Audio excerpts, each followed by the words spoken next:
There is an Olodo Uprising. This Olodo Uprising that we even have right now. Olodo Uprising? Yeah. The Olodo Uprising. Recently, Olodo Uprising and stuff. God.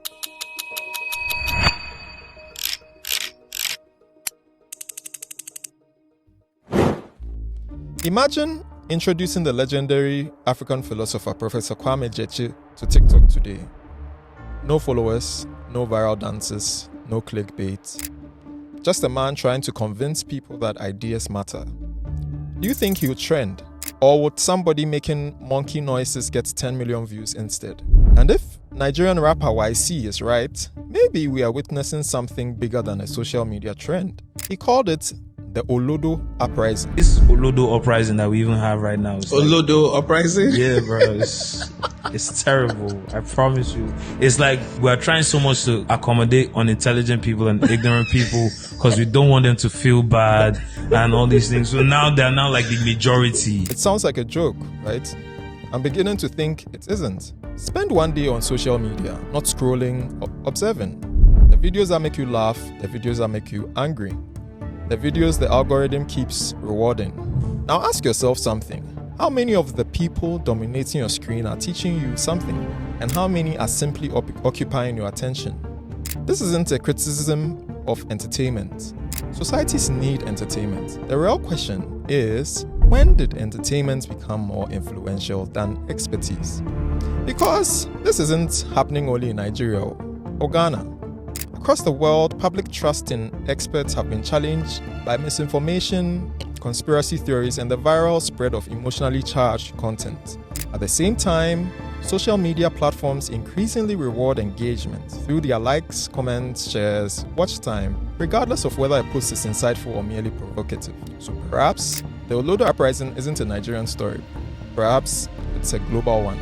Most people stop the conversation there. They blame TikTok, Instagram, algorithms. Case closed. But I think that's too easy because our algorithms don't create cultures, they amplify them. So maybe we should ask a more uncomfortable question. What if anti-intellectualism isn't the disease? What if it's a symptom? Think about the promise every African child grows up hearing. Education is key. Study hard. Get good grades. Build a nation. That's a promise. Now look outside. Every rainy season, Accra floods, despite decades of producing engineers, despite planning regulations, despite all the expertise. According to Ghana Statistical Services quarterly labor statistics, unemployment among the 15 to 24 age cohort reached approximately 34.4% in the third quarter of 2025, while the broader 15 to 35 demographic experienced rates exceeding 21%, with over 1.34 million young people classified as not in employment, education, or training. Ask a graduate waiting years for meaningful work whether education alone guaranteed opportunity. The answer is really simple. They look at public trust. Surveys by Afrobarometer have repeatedly shown that many Africans believe connections and influence often matter as much or more when accessing opportunities or public services. Again, perception isn't everything, but perception shapes belief, and belief shapes behavior. So maybe the problem isn't that people hate intelligence. Maybe they hate what intelligence has come to represent. From slavery to colonial rule, education wasn't distributed equally. It created an educated class that often occupied positions closer to power. Knowledge became status, status became privilege. After independence, we promised to democratize opportunity. And in many ways we did. Universities expanded, scholarships multiplied, more people entered classrooms than ever before. But ask yourself honestly, do ordinary people believe today's opportunities are allocated purely on merit? Or do many believe influence still opens doors faster than excellence? Whether that perception is fair isn't today's question. Today's question is this: what happens to a society when enough people stop believing that knowledge leads to justice? Then history took another turn. The internet arrived.